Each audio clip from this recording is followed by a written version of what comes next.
নিজের স্ত্রীর সাথে সর্বোচ্চ সুন্দর ব্যবহার করতে হবে ভাইরা।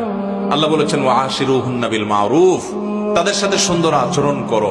আমাদের অনেক ভাইরা আছেন বাহিরে অনেক ভালো, কাস্টমারের সাথে ভালো, ক্লায়েন্টের সাথে ভালো, পরিচিত অপরিচিত মানুষের সাথে ভালো, কিন্তু নিজের স্ত্রীর সাথে যাহা তা আচরণ, বদরাগ আছে না নাই?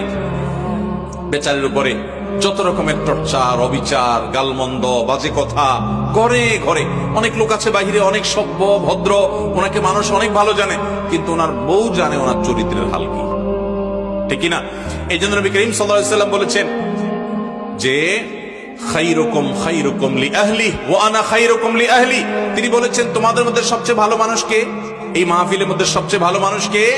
যে তার পরিবারের কাছে, কোন কোন হাদিস তিনি স্ত্রীকে নির্দিষ্ট করে বলে দিয়েছেন যে তার স্ত্রীর কাছে ভালো। অর্থাৎ স্ত্রী যদি বলে দিল থেকে যে আমার সাহেব, আমার স্বামী ওনার মতো মানুষ হয় না, উনি আসলে একজন অমায়িক ভালো মানুষ, এই সার্টিফিকেট যদি বউয়ের কাছ থেকে নিতে পারেন তো আল্লাহর কাছেও আপনি ভালো নিতে পারবেন। সবাই যায় বাসায় বউকে জিজ্ঞাসা করবেন যে হাদিসের ভাষ্য মতে তোমার সার্টিফিকেট ছাড়া আমি ভালো হওয়ার